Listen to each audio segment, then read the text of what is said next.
Here we go, 5 red lights in Azerbaijan.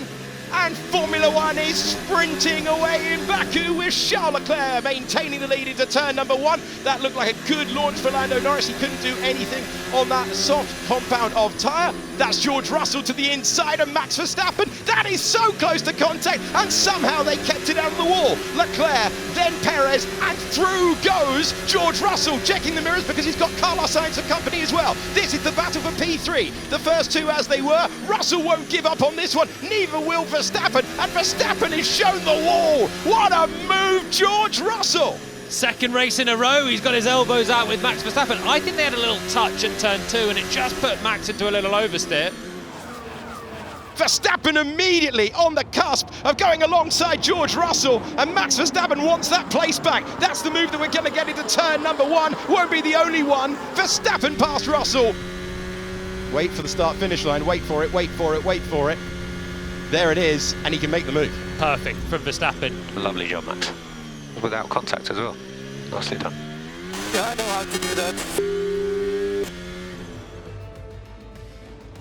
Wow, it really was sizable damage at the side of the car. That gives you an illustration of what Max Verstappen was dealing with. Yeah, fair whack actually there.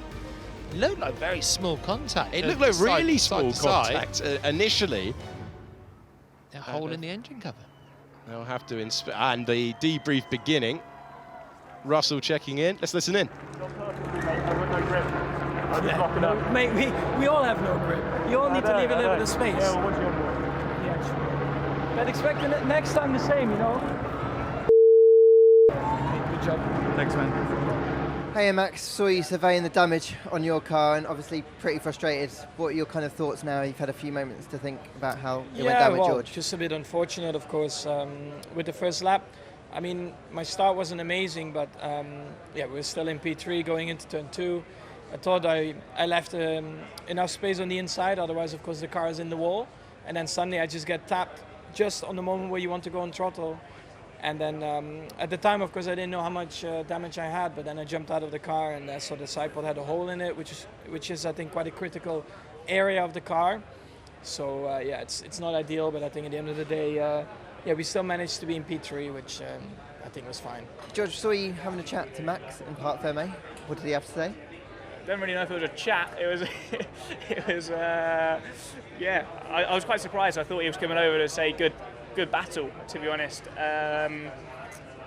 You know, from my side, I was on the inside. The position was already lost from him, and I was really quite surprised he was still trying to hold it on the outside. You know, ever since we're 8 years old in go-karting, if you're on the inside at the apex of a corner, it's your corner, and if you try and hold it on the outside, you're taking the risk. So, you know, I'm here to fight. I'm here to win. I'm not just going to wave him by because he's Max Verstappen in a Red Bull, and yeah, nothing really more to say. I thought the move was on, and that's about it, really.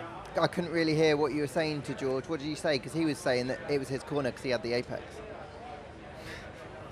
Yeah, he's very good in explaining and create excuses. I mean, everyone had cold tires, and I think I had every right to be on the outside. I also didn't really risk anything too much. I gave him enough space, you know, because I knew we were going side by side. But you know, you need 2 guys to work together, you know, to make the corner. Clearly, he didn't.